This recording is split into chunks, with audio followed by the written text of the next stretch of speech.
Sebelum Ratu nyanyi Aku kafe. nyanyi kafe. Terus dulu aku kuliah di Jakarta. Habis itu aku nyanyi di kafe. Terus habis nyanyi di kafe dari Ratu punya sendiri gitu. Tapi memang kehidupan maksudnya musik memang deket nggak sih sama kakak gitu dari kecil sampai akhirnya sebelum di Ratu. Musik sangat dekat nggak sih sama kakak? Dekat banget ya. Dari kecil aku memang suka show sendiri di rumah gitu. Aku emang kayak narsis banget gitu. Kayak aku show kayak gitu. Tapi terus sini. Oh, bangkunya ya. ganti background. Ya, terus aku nyanyi di kafe. Jadi emang udah nyanyi itu emang udah bagian dari hidup aku gitu. Tapi sejak usia berapa sih kak nyanyi di kafe kak? Sejak usia 20 tahun. 20 tahunan aku ya? udah punya uang sendiri di kafe. Terus aku dulu juga sampai dari nggak ada job di kafe sampai aku pintar di kafe sampai aku akhirnya menyandang gaji paling tinggi nyanyi di kafe sejak Jakarta. Dan aku ngetop banget di kalangan penyanyi kafe. Terus aku juga sampai manajerin band kafe, punya band kafe banyak. Jadi emang dari dulu aku udah suka mengelola usaha. Tapi emang berapa itu kak bayarannya kak? Bayaran paling tinggi? Dari 25.000 sejam nyanyi. Kadang-kadang 3 jam nyanyi 25.000 sampai naik tuh kalau normalnya 100.000 3 jam nyanyi. Iya, tapi ada 3 penyanyi gitu. Per hari itu? Per hari. Per hari 100.000. Jadi untuk anak kuliahan megang uang 3 juta sebulan mah udah gede banget. Itu tahun berapa kak? Tahun 2021 gitu. 2001. 2000 lah, 2021. 2021 mau kemarin. 2001. Maaf ya. Tapi ada pengalaman apa aja sih kak nyanyi di kafe kak? Di kafe pulang malam digodain om-om. Terus banyak pengalaman di kafe, harus kuat nyanyinya karena berjam-jam kita nyanyi, terus harus tahan orang mabuk-mabukan, kita masih nyanyi. Terus nanti kadang-kadang dipikirnya jablay, suka mau dipanggil gitu. Seriusan? Serius? Iya, kita bukan jablay gitu. Jadi walaupun kita nyanyi di panggung, bajunya seksi-seksi, tapi kita bukan jablay gitu, nggak bisa dipakai gitu. Tapi digodainnya selain dicap seperti itu, yang tadi kan digodain om-om tuh, digodainnya seperti apa sih kak? Jadi godain kamu aku sewa ya sejam berapa juta gitu ya. Nggak mau, aku emang bukan jablay gitu, dari dulu. Oke. Waktu itu sampai akhirnya mau nerima pinangan Ratu buat gabung apa sih kak kalau betul? Aku kan yang malakin Dani. Aku bilang kamu harus produsin aku.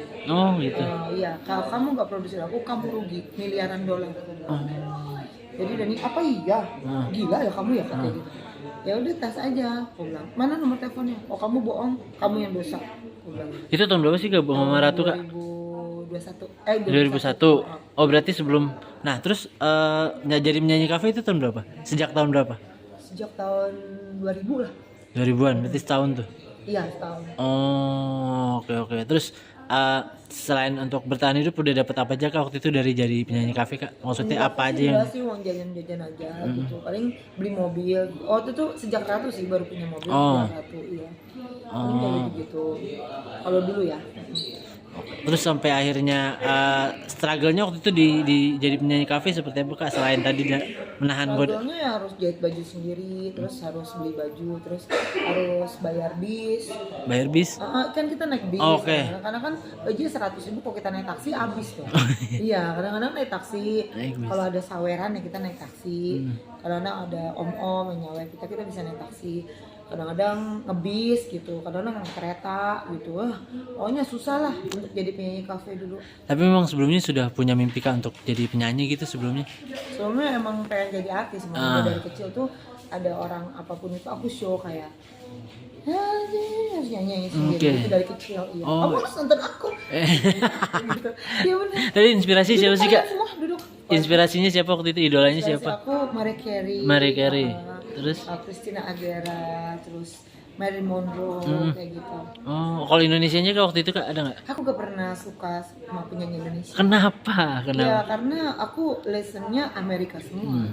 Emang aku teman-temannya dulu bule-bule semua gitu, dan aku bukan yang nggak suka orang Indonesia, tapi aku emang nggak pernah denger musik Indonesia. Maka aku denger laguku sendiri juga nggak suka. Oh, kak kan waktu itu maksudnya Ratu jadi pencapaian suksesnya kakak lah. Habis itu solo karir juga maksudnya. Ya sempat berada di puncak kesuksesan gitu. Terus sampai akhirnya lambat laun dan sekarang mungkin nama kakak udah nggak maaf gitu kak, udah nggak bersinar lagi, kayak kepikiran nggak sih? Enggak, karena kan aku pengusaha. Jadi Oke. nanti akan gajiannya bareng. Jadi nanti aku kan, kalau yang lain kan mentok di penyanyi, artis udah stop. Nah kalau kekayaannya, kalau aku kan membangun underground, membangun toko pisang, toko roti, terus IO segala macam. Itu kan aku 50 perusahaan. Nah itu kan membangunnya susah, membangun susah. Jadi artis-artis pada ngebangun artis doang. Nah kalau aku kan ngebangun kepribadian aku dulu. Pertama aku cari kepribadian aku. Artis banyak artis, tapi kadang-kadang artis juga suka buang sampah di jalan atau maksudnya ini bukan ngomongin artis ya, maksudnya ini untuk semua orang. Orang kaya buang sampah di jalan, orang kaya gaji pegawai UMR terus ditekan-tekan lagi, bayar telat-telat lagi. Nah kalau kita bagaimana menjadi orang yang lebih baik lagi dari hari ke hari, makanya aku belajar sebenarnya hidup ini untuk apa. Jadi aku belajar tuh yang namanya nolongin orang, belajar waktu aku susah. Memang aku susah karena aku kan, maksudnya kalau orang udah di dunia aman ya gue ngerasa diva ya, that's fine for you, but I feel like aku belum diva. Itu menurut aku ketika kita menjadi the better of I am, menjadi pingkan yang lebih baik, kayak contoh sekarang Pika penyanyi, pengusaha, itu menjadi pingkan yang lebih baik, itu baru diva. Jadi yang namanya diva itu harus ada kemajuan prestasi. Jadi kalau cuma diva ya bukan diva, kita nggak ngomong Indonesia ya, maksudnya seorang yang merasa hebat tapi cuma di situ aja ya, it's not keren sih menurut aku gitu. Berarti nggak stres ya kak ketika namanya meredup gitu waktu itu? Sempat stres waktu kita di proses kita miskin gitu, sempat stres. Tapi ketika kita stres itu ternyata ada faedahnya banyak. Ternyata di dalam kesulitan itu aku ketemu harta karun yang kaya banget, triliunan. Di situ aku ketemu harta yang sampai hari ini aku merasa kaya banget gitu. Apa itu kak?